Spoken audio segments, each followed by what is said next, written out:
مصطفى مصطفى متبع للصفا. Islam ini kontennya adalah al-fi'l wa tark. If'al la taf'al. Bila kita ingin tahu konten Islam itu apa, if'al, buat, la taf'al, jangan buat.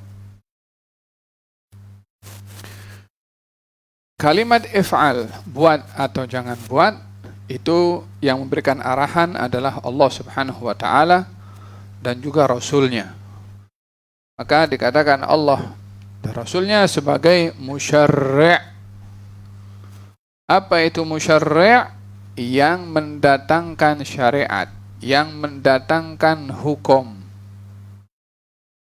Maka kalimat if'al, la taf'al, buat dan jangan buat yang datang daripada Allah dan juga daripada Rasulnya, kita mesti taat pada apa yang disuruh, kita mesti taat pada apa yang dilarang. Tanpa ada keraguan-raguan, tanpa ada rasa berat untuk buat atau tak buat. Yang datang daripada Allah dan Rasulnya, mesti kita buat, baik pada perintah atau pada larangan. Fala wa rabbika la yu'minuna hatta yuhakkimuka fima shajara bainahum wa la yajidu fi sudurihim hajatan mimma qadaita wa yusallimu taslima. Tidaklah fala wa rabbika, demi Tuhanmu wahai Rasulullah Muhammad, mereka tidak sempurna imannya. Siapa mereka? Siapa saja, termasuk orang yang mendakwa dirinya beriman.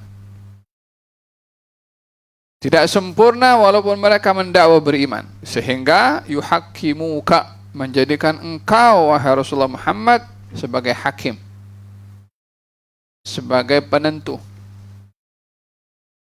sebagai yang diikuti. Yang namanya hakim, keputusannya kena diikuti.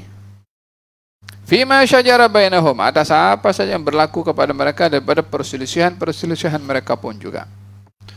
Kemudian tak boleh ada dalam dada mereka tak puas hati dengan keputusanmu. Tak boleh ada perasaan tidak senang hati atau tidak puas hati. Nabi putuskan sesuatu, dia tak setuju. Tak boleh. Yang diputuskan oleh Nabi kena diikuti. Wa yusallimu taslima, dan menyerahkan kepada beliau Rasulullah segala-galanya dengan sepenuh penyerahan. Dengan demikian ayat ini memberikan kepada kita penjelasan bahwa yang diperintahkan oleh Allah dan Rasulnya, kalau disuruh buat kita mesti buat, kalau dilarang buat maka kita tidak buat.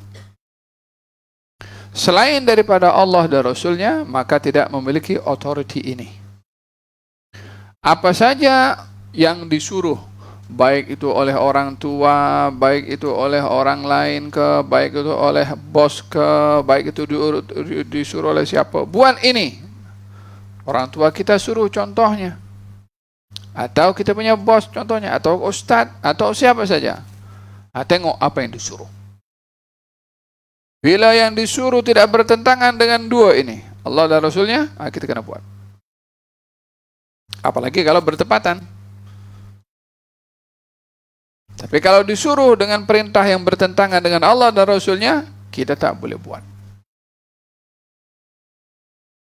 Melihat dalam Al-Quranul Karim, Allah Subhanahu wa ta'ala berfirman, wa wassana al-insana biwalidayhi husna wa in jahadaka ala an tusyrika bi ma laysa laka bihi ilm fala tuti'huma wa sahibhuma fid dunya ma'rufa.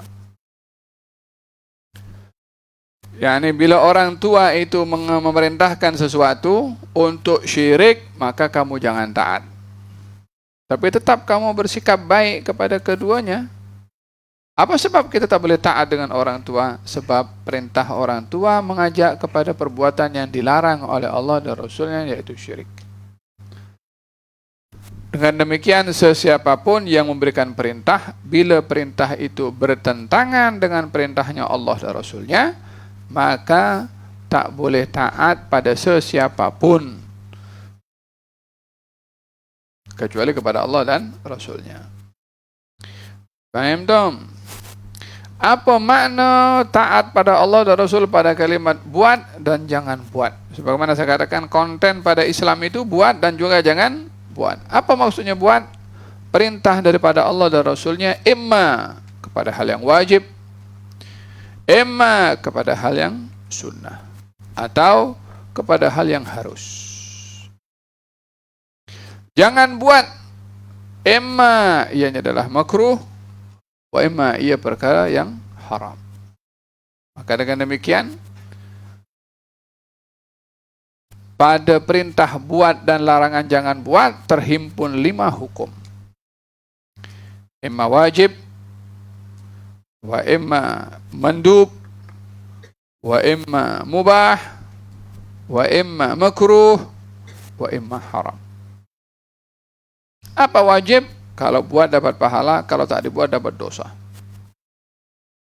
Apa sunnah? Kalau dibuat dapat pahala, kalau tak buat tak dapat dosa.